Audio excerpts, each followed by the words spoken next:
Welcome to the Let It Brew podcast, brought to you by London Coffee Festival, where we delve into our guests' dream coffee shop. The one rule is that it doesn't need to make financial sense. It actually doesn't need to make any sense at all. We just want it to be the perfect dream coffee shop. I'm Dantes-Smith, and without further ado, I'd like to welcome today's guests, Josh from Headstand and Will from Pact. Hey. Thanks for joining us, guys. So, we're going to jump in and build dream coffee shops here. Neither of you have ever owned a coffee shop? No. Okay. I once had a coffee stall on the banks of the River Taff. I didn't know this. Oh. It was a project of love and romance. Okay. So I started that 2005, and even when I moved to London to join Americano and green trading, Friday nights I'd drive back to Cardiff, set up my market stall on Saturday, Sunday on the banks of the Taff, underneath the Millennium Stadium, brew some coffee. Okay, so you have experience. A little. Okay. I'd say not experience in the economics, because it was really a project of love. It's helped me to form some ideas for today as well. All right, love it. Okay, let's jump in then. The first thing, and arguably the most important thing to start with, is what are you going to call your coffee shop?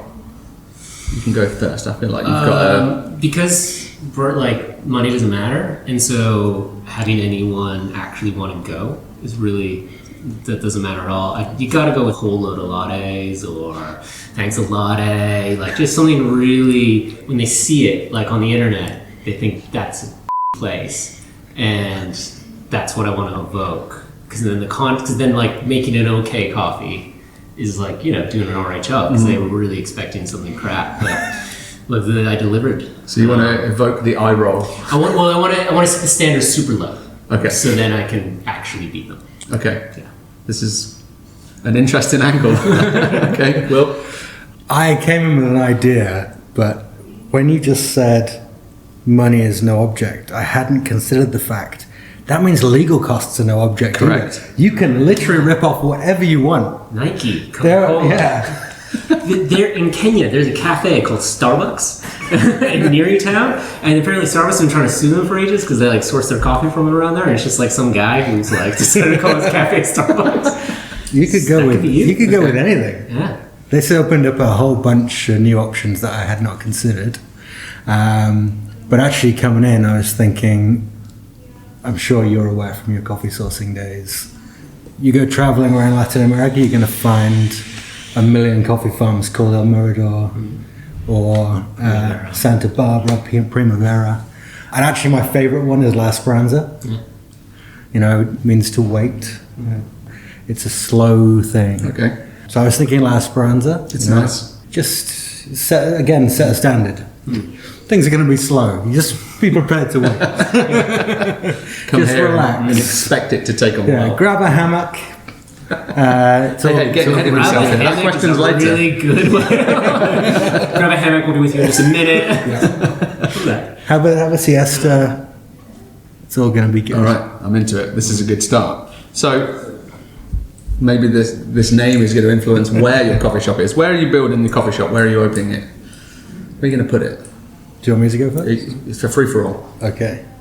So there's a coffee farm in Colombia called Buenos Aires. It's on the Andes Mountains, about 20-minute drive out of Pitalito. Most coffee professionals that have been sourcing coffee in Colombia have probably been into Pitalito. You drive out of Pitalito up winding roads into the Andes Mountains, and Buenos Aires is just sat there, a little farm at the top of one of the many hills. And the house that Jose Ramon and Maria have built is one of the most beautiful places in the world. And their kitchen is fully surrounded by glass. So when you wake up in the morning there, you walk into the living room, the kitchen, and you just have this panoramic view of the Andes Mountains. Huila is one of the most densely populated kind of coffee growing regions on the planet. So it's coffee farms, natural forest. You can hear the monkeys in the forest down below. For me, that is the experience I want to share with everybody. Okay. And I think putting a great coffee shop there is the perfect thing. With that name as well? Yeah. Yeah. All right. It's, I mean, it's stunning. And I guess it continues that tone, you know. You got to get there. Maybe if we're stretching the envelope in terms of capacity, there's a little magic portal. So you're going to get magic in there somewhere. You can step onto the tube somewhere and whisk yourself up an escalator. Is the tube going to have air conditioning in your dream? 100%. Okay, good. It's overground. Maybe it's the far end of the Lizzie line. I'm more of a city person. I would do it near here. Like I really like London Fields. Plus, like commutes suck. So like I need it within like 5 minutes of my house. Walking distance, cycling distance. No, just a roll out of bed distance. Okay. Would be amazing. And also like, cause you know, I like the whole thing where you go to a shop and you walk around and go check out other shops, and you know the kind of Saturday vibe of wandering around. Yeah. You could have a hammock in the coffee shop. Yeah, I could. I think really what East London needs is another cafe. Yeah. So I think I would add it. Totally agree. And so like, it's just because sometimes you have to walk like a full 2 minutes without a coffee. Yeah. So where in East London? London Fields, just down the street. Here, yeah. right where we are. I don't want to move. Okay. Yeah. No, I'm really happy. I'm content. Yeah. Would you say you're quite a lazy person, or? No. I think Yeah. Actually, now that you mention it, you're not the first person to say that. Okay. Hey, I didn't say it. I just asked. No. You sound a lot like my parents. Okay. We'll move on. Okay, let's talk about the coffee itself. Yeah. Would you have a particular roaster or multiple roasters? Is there like a dream? Is it a dream to have this particular roaster's coffee or this producer's coffee in your dream coffee shop? Oh yeah, you got a multi-roast. We're in like the golden era of like roasteries right now, right? 100% agree. Yeah, so I mean, like I think there would be like coffees of the year, like there's a Tizky from like Coffee Collective. You gotta get that in. Like that's an incredible that's a good one. coffee. Like what is it like? Window does Esmeralda. Like I don't know if he does it every year, but like those are always really good. So I do those, but like other than that, I feel like you roast a lot of your own, right? And like why not? Why not? Yeah, just You got the skills. you could yeah. I mean, just turn it on. It's easy. You've got the unlimited budget to have any. Just buy like every Cup of Excellence, Best of Panama, winning coffee, and then occasionally somebody else, and just do that. I like it. Yeah. Okay. So thanks a Only the lot. best. And we only do them in lattes. Okay. Oh my God. All right. Well, what are you saying? I just love the concept of transparency. Mm-hmm. So I don't want the roaster getting in the way. Okay. I want to be tasting the fruits of the labor of the farmers. I want to taste that connection, that place, those decisions made by a coffee farmer. Mm-hmm. So that was a principle Jose Aguilar, who's currently one of the green buyers for Monmouth, taught me a long time ago. You know, forget about our brand. Just think about the coffee farmers brand. Get it out there. Nice. They deserve the reward and the reputation. And I think that's a philosophy I'd want to be pushing. You know, yeah, we work with some great roasters. You know, a great roaster has the opportunity to really make a wonderful green coffee sing. Right. But for me, it's mostly about getting out and finding those farmers that do something really special.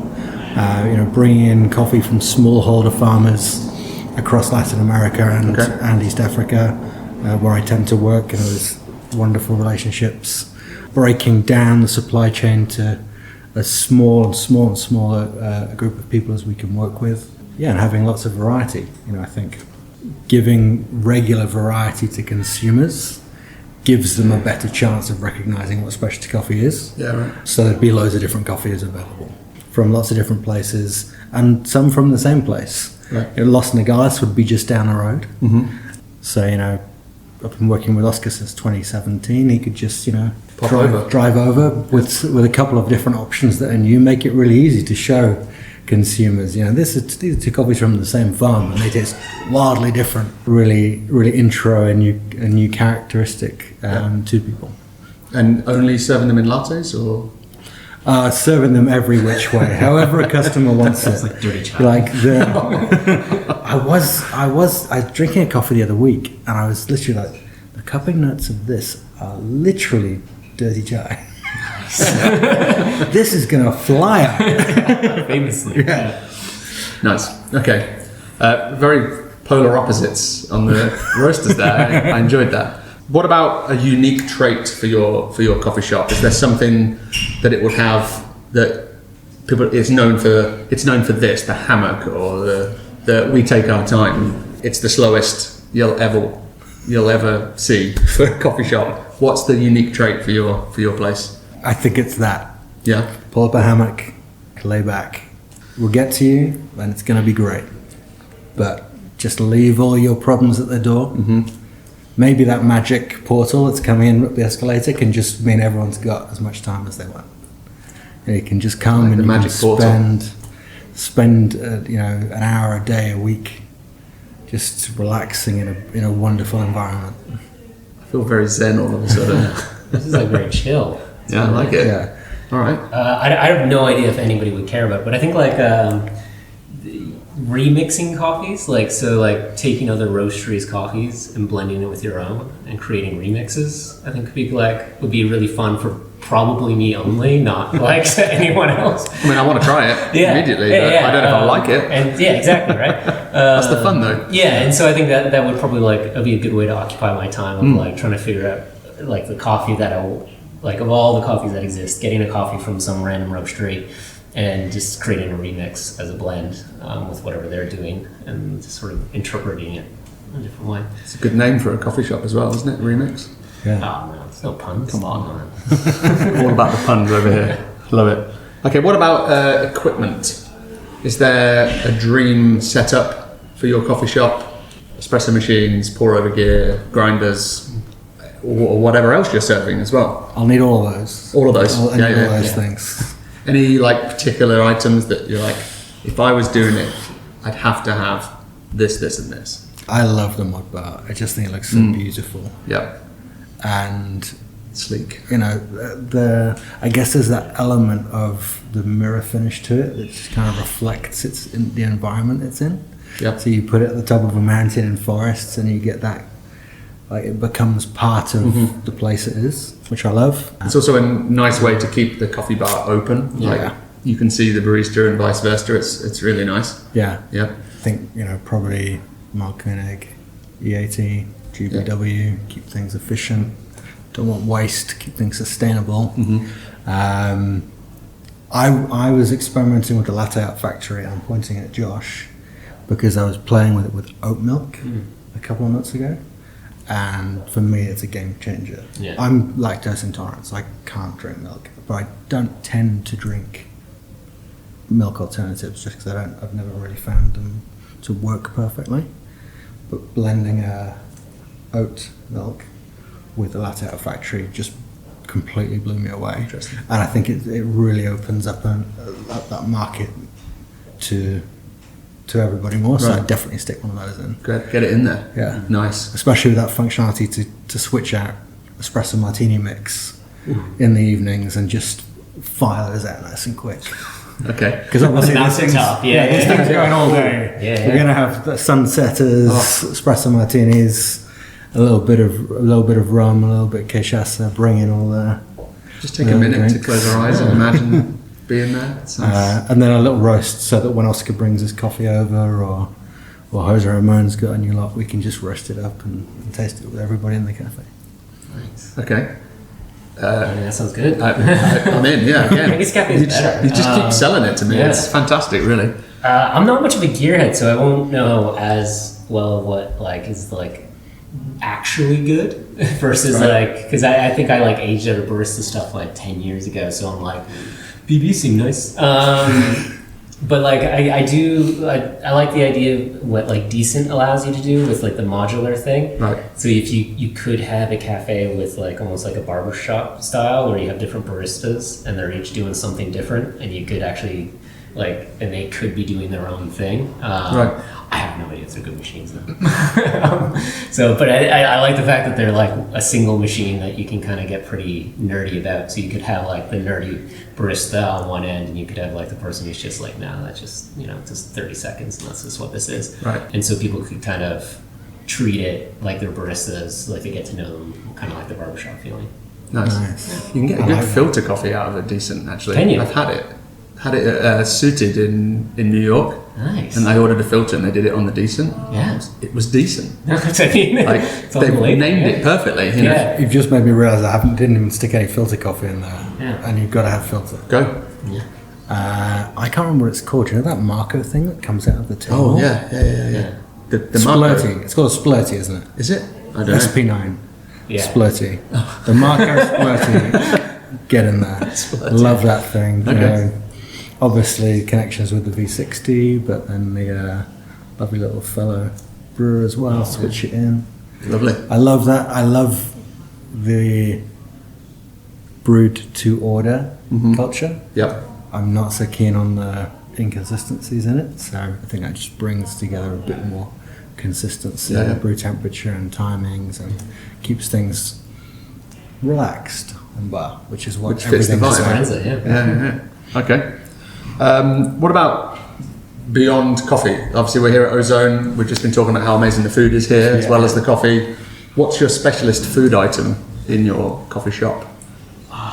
I think miss-flavored scones from Canada, which is like a niche miss, but like this country just loves a regular plain scone. Well, this is gonna be very Canadian, but I want a maple scone. Of course, really yeah. badly. So, but I don't know if it's one of those things that because I haven't had one in like 10 years, it's like elevated in my head in terms of deliciousness, and I'm going to try one that's like super average. But in this exact moment, I would like to have maple scones. In this exact moment, Yeah. I would also like you to have those because I've never had one and it sounds delicious. I wish we had some. Yeah. Smash that right now. Yeah. Yeah, but I think that's about it. Although I did see a video earlier today, someone was doing this like market report, and they're like pizzas on the rise in coffee shops, and it just seems like a very weird mix with your espresso. It doesn't go. Yeah, I mean, I'm willing to try it. So with my maple scones, I'm gonna take a punt and say pizza. Okay. But hey, we might shut down next week. What's the pun going to be on that? Pizza, scones, and coffee. Yeah, that's just like things you don't want to have together. Well, what about you? Specialist food item? Well, thankfully, Maria Del Rosario, who lives on the farm, is a mean cook. Okay. So breakfast, lunch, and dinner, Colombian style. Nice. You know, avocados with everything. I mean, if you're into avocados and you live in the UK or pretty much anywhere else outside the tropics, and you travel and eat some really delicious ripe avocado, it's a game changer. Might ruin avocado for the rest of your I life. thought that was where this was going. Yeah. I can't come because I love them and I don't want them to be ruined. But yeah, Maria can cook. Okay. And delicious eggs, avocados for breakfast, arepas. They do these fantastic arepas in Colombia, which are made with fresh corn, arepas de chocolate, and they are just insane. All right. So some nice arepas de chocolate, some sancocho for lunch and dinner. Again, masses of avocado all over the place, delicious rice. It's all really healthy, delicious, quite clean. So alongside that, we need my mum's birthday cake. Oh, okay. Every year she makes me chocolate fudge cake. It is a thing of legend in South Wales. Okay. And oh wow, it's so good. You want to do Welsh cakes? Oh, Welsh we cakes are definitely have banging. Welsh cakes. Yeah. My mum made true. me And Welsh they cakes should be when I was home last be week. more famous than they are. They're Yeah, so they're good. insane. Yeah. Maybe we can have my mum's chocolate fudge cake and Welsh cake. She made me Welsh cakes last weekend, and I knew I was the favourite child. They were perfect. Welsh cake. So, A Welsh cake in Colombia. yeah, I think they look quite similar to a arepa de chocolate. But Okay. completely different. A little bit. Yeah, both things delicious. So yeah, loads of food, lots of Colombian influence, but a couple of Welsh imports in there as well. I'm into it. Okay. Is there a coffee you refuse to have on the menu? Like a specific coffee or like a drink? What are we talking? Whatever you like. It could be a particular Anything drink. but It could be Yeah, luckily, no latte. no lattes. Yeah, it could be a particular type, like a Americano or whatever, or it could be a Oh yeah, cocktail Americanos or are like bad. Yeah, I They're agree. famous. That would be mine. Like, I don't No, really no, understand no. why. I mean, you can make them better by doing that steaming. When you steam, put the espresso in cold water and you steam it up. Yeah. You don't need to do that anymore. Yeah, Americano would be mine. I don't get it. Yeah. I don't get it. Yeah. So Okay. if you hear this, And- you So I drink gave you your Americano, answer. you're fucking wrong. All right. Well. And if you're a cafe and someone comes and orders filter or batch brew, because it's on the menu. Don't offer someone an Americano. That's the worst thing. They're asking for a filter of batch brew for a reason. It's very much a Starbucks thing, isn't it? Can I have a filter? No, but we can do Americano for the same price. It's not the same, though. Yeah. But it's a worse drink for the same price. Yeah, exactly, yeah. Why is it more expensive, also? Yeah. I think I'd also skip out Builder's Tea. Oh, Okay. no, man. I'm not even from here. Strongly agree with Ted Lasso when he says, tastes like pigeon sweat. So, Not something I can abide. I'm fully British. I cannot do Builder's Tea. Traditional, no. Tea bag milk, not interested. Nah. Yeah. Dad, who would have thought I was the, hold it down? You can have mine. Yeah, apparently. What it's like, that's the only tea. Bring me in the entire selection from Waterloo Gardens over in Cardiff. I'll have 52 teas, but leave the Builder's Tea. Okay. Common thing with coffee shops I always see is like they close at 4 o'clock. Would you close at 4 o'clock, or would you open it up and do other drinks in the evening? Would you open it up to be a bit of a cocktail bar or a pub or something extra? Because although money's no object, you're paying rent. So I kind of part of the whole why I would put it in a neighborhood is I like that one shop closes and another opens, and people have this symbiotic relationship with the stuff around them. So although it's attractive to it'd be really cool because I'd love to do that as an expression of stuff, I like how communities work, and that people there's the coffee shop during the day, and the bar staff when they start their shift, they come to the coffee shop and get a coffee, and then they drop you pints at the end of your close, and I like having that community feeling. So the temptation would be there, but I think actually it makes it better overall vibe. Plus, who wants to work until 6? fair. I hadn't thought about that in my response. You're not working. It's your dream coffee shop. You're not working. course. You're just. I'm in the hammock. But also, You're in the hammock. yeah, but I'm not gonna make someone else work. They can go do their life. Okay. Yeah. Oh, that's fair. It's hey, opinions are what we're here for. I can't go anything less than sunrise to sunset. Okay. That view, you've got to be able to be in there with the sun rising over the mountains and setting again, especially with my music choice. And I just like that feeling of not coffee cocktails, but that nice kind of being able to transition. You've got as much time as you want, so you drink a coffee, relax. That flows into a beer or something else. Just chill out. Have whatever you like. And Jose Ramon and I have been renowned for staying up drinking bottles of whiskey into the very early hours for years now. And I would want to share that experience with everybody else, because find out a lot about a person when you're 2 bottles of whiskey deep and having a great time. Yeah. That's too much whiskey, I think. And not words I thought I'd ever say, but that's too much whiskey. Okay, we've come to the final question. Imagine yourself in your coffee shop, hammock or not. What's the soundtrack? What song are you listening to? This one's easy for me. Yeah. Okay, go for it. It jumps back to what we were talking about at the beginning. So when I had my market stall in Cardiff, on the banks of the River Taff, every Sunday morning, one of my friends but customers would show up. He'd normally rock in at about 12 o'clock, Gareth, with his wife and their little dog, Rizzo. And he'd been out until 4 a.m. the night before DJing. Oh, okay. And it very quickly turned into me being out every night on a Saturday at Club in Cardiff, watching him DJ, and just his music is so chill. Okay. Tranquilo, just relax. Soul, funk, disco, and having him just stood in the corner, DJing away. Okay. Absolute perfection, especially with, as the light changes across the mountains. Everyone's laid back, having a nice coffee, transitioning into a beer or a cocktail. The reflection in the mud bar. The reflection in the mud bar is just heaven. And is there a particular song that stands out? That's the one. It's this song is it. This is the vibe. I couldn't put it down to a single song. Okay. I'll share a playlist with you. Please do. Thank you.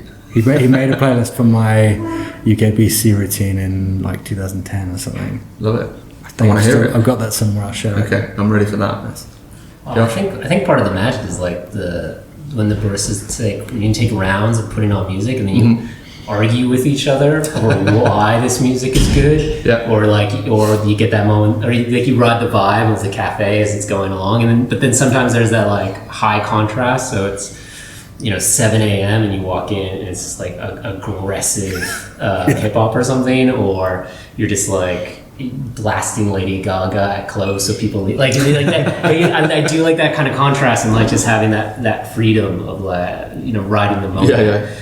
But especially like during the rush, like how you can have a line out the door, but then people are like, hey, can you change the music? like, oh yeah, we'll put on this album, and that was still like my favorite memories of being a barista, right? Like just connecting with other people with their music taste and just like riding the waves. Yeah, right. Yeah, sounds good. Yeah, like and then in the WAP, I guess, is if I'm gonna pick one song, is a good one to play, just so slightly, so people can hear it as they realize what's playing in their charming little coffee shop. Your coffee shop is quite interesting. Doesn't have to make money. Yeah, it doesn't have to make money, so it's fine. All right, guys, this has been very entertaining. Thank you both for joining us, and this is it. We've done it. Awesome. We've built 2 amazing coffee shops. Well, 1.5 amazing coffee shops. One successful, one we're not sure about. But really, depends how you determine success. But yeah, thank you so much. It's been a pleasure to have you. You've been listening to the Let It Brew podcast, brought to you by the London Coffee Festival with me, Alex Dantes-Smith. We'll see you in the next one.